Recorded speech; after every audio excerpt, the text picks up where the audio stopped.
Assalamualaikum warahmatullahi wabarakatuh. Perkenalkan, nama saya Ahmad Rizal, NIM 2019 1040 1076. Program studi S1 Teknik Kimia, Fakultas Teknik, Universitas Jember. Tugas kali ini adalah tugas mata kuliah Kecakapan Komunikasi kelas A dengan dosen pembimbing Ibu Ari Susanti dan juga Ibu Selvi Helpiastuti. Tujuan dari pembuatan vlog ini adalah untuk memenuhi tugas ujian akhir semester 1, yaitu mata kuliah Kecakapan Komunikasi, dengan cara memberikan pandangan atau pendapat terhadap proses komunikasi yang berlangsung pada sebuah acara debat. Acara debat merupakan suatu kegiatan argumentasi yang bertujuan untuk menyampaikan pendapat yang berbeda dengan pendapat orang lain, serta memberikan suatu alasan untuk mempertahankan pendapat masing-masing. Seperti video debat yang akan saya bahas di sini, di mana terdapat dua persepsi yang berbeda mengenai solusi terbaik yang harus dilakukan untuk mencapai ketahanan pangan bangsa Indonesia.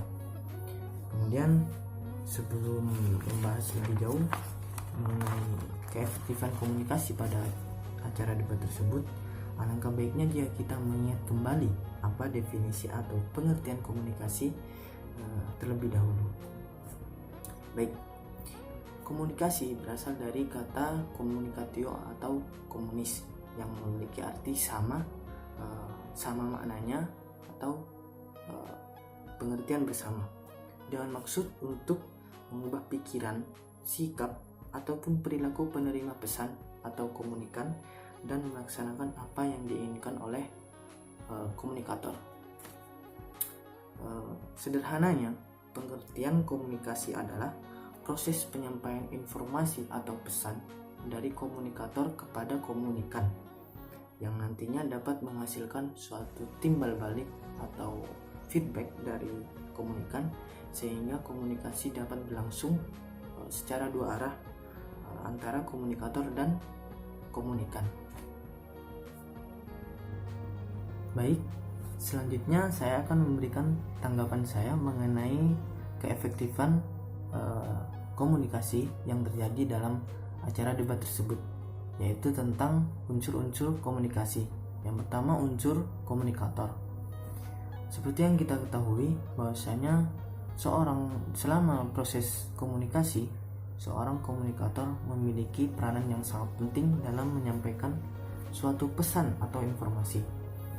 Seorang komunikator dituntut untuk menyampaikan informasi dengan baik dan juga dapat diterima oleh komunikan sehingga menghasilkan suatu umpan balik dan tentunya bersifat persuasif. Nah, bagaimana jika orang lain tidak dapat memahami apa yang kita sampaikan? Itu artinya kita telah gagal dalam berkomunikasi, atau komunikasi yang kita sampaikan kurang efektif. Nah, menurut saya hal itu juga terjadi dalam acara debat tersebut, di mana saya rasa kedua tim mereka menyampaikan argumen-argumen mereka terlalu terburu-buru atau terlalu cepat, sehingga menyebabkan para komunikan tidak dapat memahami atau mencerna pendapat-pendapat atau argumentasi yang telah disampaikan dengan baik dan jelas. Terutama saya lihat pada pembicara kedua dan ketiga dari tim kontra. Mereka seakan-akan terlihat hanya ingin mempertahankan apa pendapat mereka. Tanpa mereka sadari, mereka telah memaparkan materi mereka dengan terburu-buru dan tergesa-gesa.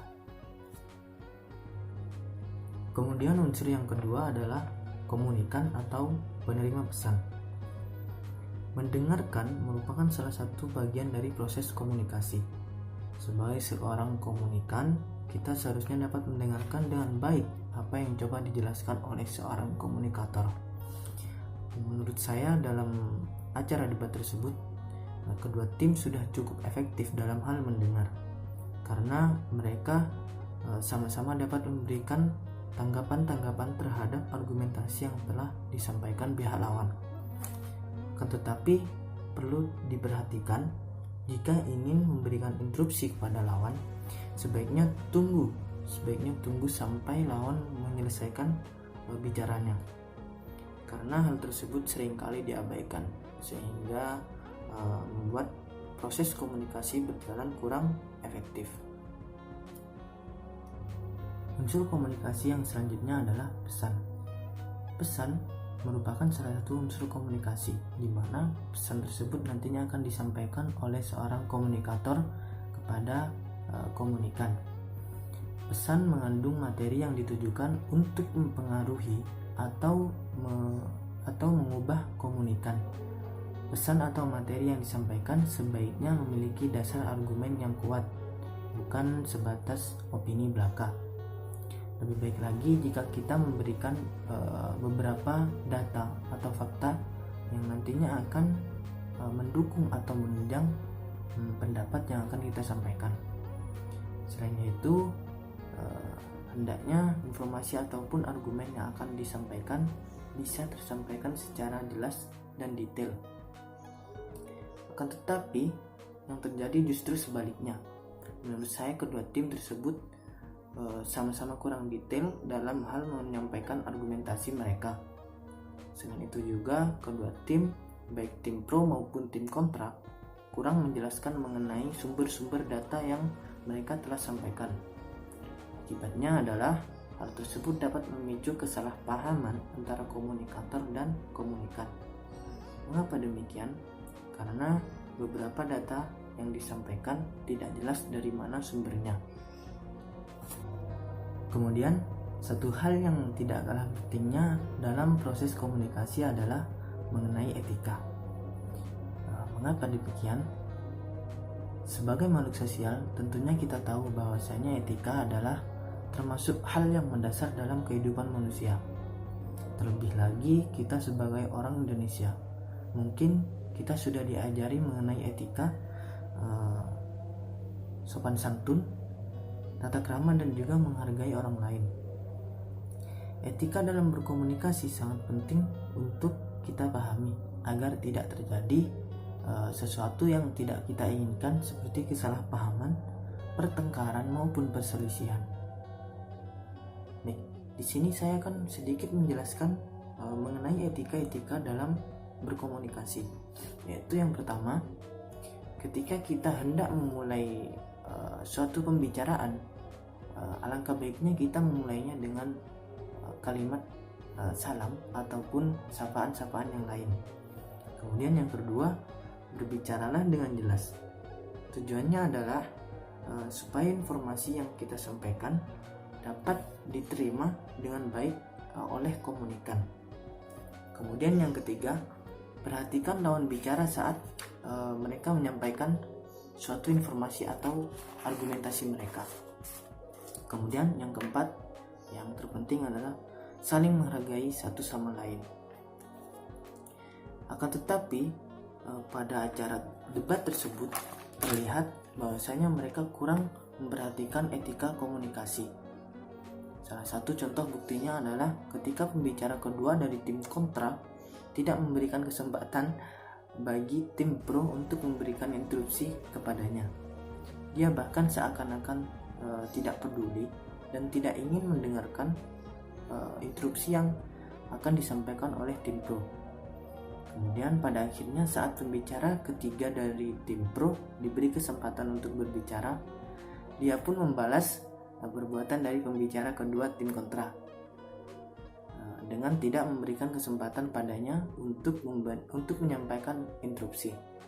Dan bukan hanya itu saja, yaitu pembicara ketiga tim kontra sempat memotong atau menyela ketika tim pro menyampaikan interupsi kepadanya.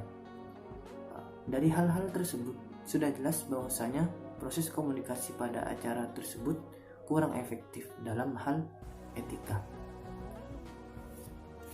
Kemudian selanjutnya mengenai faktor-faktor komunikasi yang terjadi pada acara debat tersebut. Menurut saya, kedua tim sama-sama memiliki pengetahuan yang cukup tentang mosi pada perdebatan tersebut. Pengembangan teori kedua tim menurut saya cukup bagus, meskipun di sini terlihat bahwasanya tim kontra lebih unggul dalam hal pengembangan teori. Kemudian dari segi persepsi, kita tahu bahwasanya tim pro menyetujui mosi perdebatan tersebut, yaitu diversifikasi pangan adalah solusi terbaik untuk mencapai ketahanan pangan bangsa Indonesia. Sebaliknya, tim kontra tidak menyetujui atau tidak mendukung hal tersebut. Kemudian, seperti yang kita ketahui, kondisi lingkungan di sekitar debat selama debat berlangsung adalah sangat kondusif, sehingga menciptakan suasana yang nyaman, aman, dan tentram. Kemudian selanjutnya dari segi informasi. Dalam debat tersebut, kedua tim memberikan banyak informasi yang cukup menarik. Akan tetapi, seperti yang telah kita ketahui bahwa tim kontra memberikan sumber-sumber data atau info yang jelas dibandingkan dengan tim pro.